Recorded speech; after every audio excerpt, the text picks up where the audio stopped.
Welcome back, guys. Today I'm gonna give you my early prediction for the group stage of Champions League 2023-2024. I've got a little competition for you. Subscribe and type in the comment your prediction for all the groups of the Champions League. If you get it correctly, you're going to win a football jersey of your choice. One more thing before we jump to the prediction. I've been traveling around Morocco for the last few days and I had that unpleasant experience of getting through the earthquake. Thousands of people lost their life and even more lost their homes. I encourage you all to help less fortunate people. In the description of the video, you will find a link, the fundraiser. It would mean a lot to me and even more people of the Morocco. So without any further ado, we start with the Group A: Bayern Munich, Manchester United, FC Copenhagen and Galatasaray. On the paper, we've got the two clear favorites, Bayern and Manchester. We all know that Bayern can easily dominate the group stage of the Champions League, getting all 6 wins out of 6 games, like they did last season with Barcelona, Inter Milan and Viktoria Pilsen, even though it was one of the worst Bayern that we've seen in years. The other 3 teams have to bear in mind the points against each other will be crucial to get any further in this competition. So I place Bayern on the top of this group. FC Copenhagen, 23 consecutive seasons in the European competitions and 2nd season in a row in the Champions League. Last season, they actually managed to surprise all, getting 3 draws home against City, Sevilla and Borussia Dortmund, conceding just 1 goal in those 3 games. The biggest issue for FC Copenhagen is forward formation. Last season, they only get 1 goal in the 6 games, which obviously was not enough to even qualify for the Europa League. These home games in Copenhagen will shape final outcome of this group, but I place them at the bottom of the group, 4th place. Galatasaray had a crazy transfer window. They brought Angelino, Wilfried Zaha, Hakim Ziyech, Mauricio Icardi and many more players. In addition, they have few players they already proved themselves in Europe, like Dries Mertens or Lucas Torreira. From the other side, we've got Manchester United currently sitting at 11th position in the Premier League, and there is going a lot of negative things behind the closed door. Ten Hag publicly shaming Jadon Sancho and then he replying to him through the social media. Anthony has been dropped off the squad after his ex-girlfriend allegations about the physical abuse. Andrew Onana is looking horrible in the goal. A lot of simple mistakes. They just paid 55 million for Next De Gea. Basically, United is right now a banter club. I believe this will be extremely close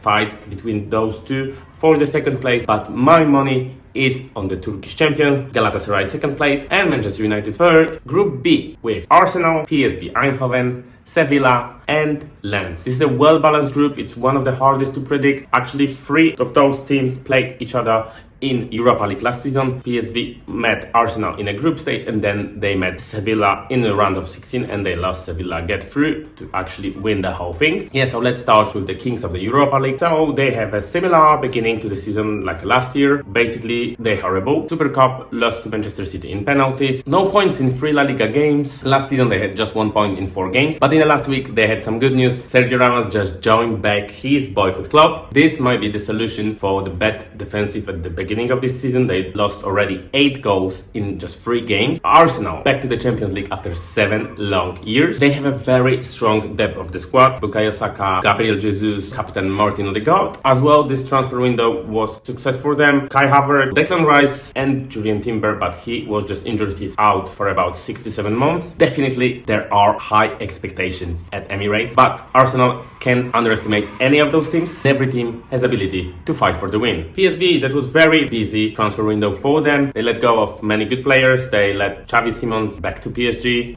They let Philipp Max to Frankfurt and Ibrahima Sangre to Nottingham Forest. But as well, they brought some big names. Erving Lozano from Napoli and 3 Americans. Serginho Dest from Barcelona, Malik Tillman from Bayern and Ricardo Pepi from Augsburg. They finished 2nd last season just behind the Feyenoord in a qualifying round. They smashed Rangers 7-3 on aggregate. And the last team of this group, Lens, first time in a European competition since the season 2007-2008. They have just horrible start on the League 1. Just 1 point from 4 games, 1 place above the last Lion, just by the goal difference. The biggest star of the last season, who scored 21 goals in League 1, Luis Openda, just moved to RB Leipzig. And his replacement, El Iwahi, who scored 19 goals for Montpellier last season, so far played just 114 minutes in the 4 games and registered 2 shots. That doesn't look good for Lens. So my prediction for this group, Arsenal top of the group without any surprise. Last place is going to RC Lens. I don't want want to underestimate the French team who actually challenged PSG last season for the title, but this season they look like an average mid-table team, and I think they should focus on the League One if they don't want to be relegated next season. And here, the same as in the Group A, very close and tight fight for the second position. I go with PSV on the second place and Sevilla on the third, as I think the PSV will take a revenge for the round of 16 of Europa League from the last season, and Sevilla, they circle back to Europa League, their favorite competition. Maybe they win it again, we'll see. Let's go to the Group C. Napoli, Real Madrid, Braga and Union Berlin. The amazing Napoli from the last season, top of the group in the Champions League, first Scudetto in 33 years. They actually sold main defender Kim to the Bayern, but they were able to hold to the attacking duo Victor Osimhen and Kvicha Kvaratskhelia. I can't properly pronounce his names, hope you forgive me. Well, they will be able to replicate the form from the last season under the new coach Rudy Garcia. Real Madrid, or should I say Royal Madrid, obviously one of the favorites to winning the whole thing. They picked up a few injuries. Eder Militao and Thibaut Courtois both torn up their ACLs, which means they will be out for the season. Real brought Kepa from Chelsea to replace Courtois. As well, Turkish wonderkid Arda Güler picked up an injury just after his transfer to Bernabeu. Obviously, they lost Karim Benzema, who moved to Saudi League to Al Ittihad, and they brought Joselu, who doesn't seem like he will be able to get in the Karim shoes and score as many goals. But the main move of this summer is Jude Bellingham, who just made one of the best intros to La Liga in history. Braga, Portuguese club, just made a comeback to the best European competition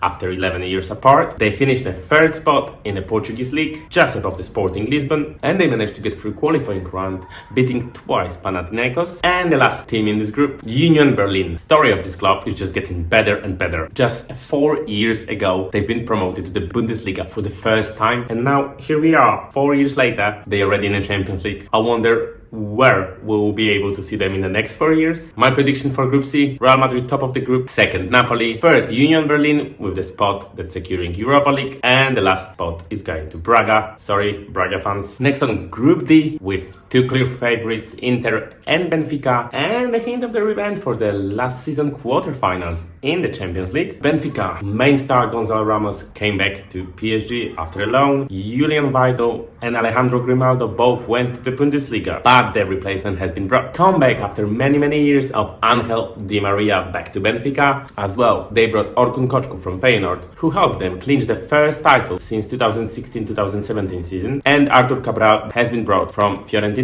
Inter, on the other hand, replaced the older player with a younger replacement. Romelu Lukaku and Edin Dzeko are out. They brought Marcus Thuram from Borussia Mönchengladbach. As well, they brought Benjamin Pavard from Bayern and Jan Sommer as a replacement for Andre Onana. So far, Inter is playing amazing. They won all 3 of the Serie A games, not conceding a single goal. Upcoming weekend, we have a Milan derby, so this will be a first big test for Inter in this season. Red Bull Salzburg, Austrian club, they always have a young, talented players. They just waiting for this competition to make the name for themselves to get the transfer to the bigger club, like Erling Haaland or Takumi Minamino. And the last team is a Spanish Real Sociedad. They started the season with 3 draws and 1 win, but one player, Takefusa Kubo, is a player to watch. He got man of the match in all 4 of those games, and we can't forget that they topped Europa League group ahead of Manchester United last season. My prediction for the Group D, Inter finished first place just above Benfica, but I wouldn't be surprised if that finished the other way, and Benfica may finish top as they did last season ahead of PSG and Juventus. Real Sociedad will end up in the first place as a more experienced team in Europe, and at the bottom place RB Salzburg. Group E with Feyenoord, Atletico Madrid, Lazio and Celtic. Another group with some unfinished business from last season. Feyenoord and Lazio were in the same group of Europa League last season, and surprisingly all 4 teams end up with 8 points, 2 wins, 2 draws and 2 losses for every single team. As well, I believe Atletico Madrid have something to prove after a disgraceful performance in the last season of the group stage in Champions League. Feyenoord main man Orkun Kočku left to Benfica, but same as in the last transfer window, they sold many big players, but they still managed to clinch first trophy since 2016-2017 season. Atletico, like I already mentioned, just disgraceful performance. Finish at the bottom of the group, which meant to be actually an easy. Porto, Club Brugge and Leverkusen. They have more attacking options this season after Antoine Griezmann came back from Barcelona, and they brought as well Memphis Depay. So my money is on Atletico winning this group, so I placed them in the first place. Lazio main man Sergej Milinkovic-Savic just moved to Al Hilal, but they brought as a replacement Daichi Kamada from Eintracht Frankfurt, and I believe this will be another close fight for the second top between Lazio and Feyenoord, but I think Feyenoord will go through and Lazio will be dropped to Europa League. And in the last place we've got a Celtic. I didn't even say anything about them yet. This is a different club now that it was a decade ago when they managed to beat Barcelona home and get out of the group to the round of the 16. I don't see them standing any chance in those group even to get through the Europa League. Sorry Celtic fans. And here we go, Group F, the group of death.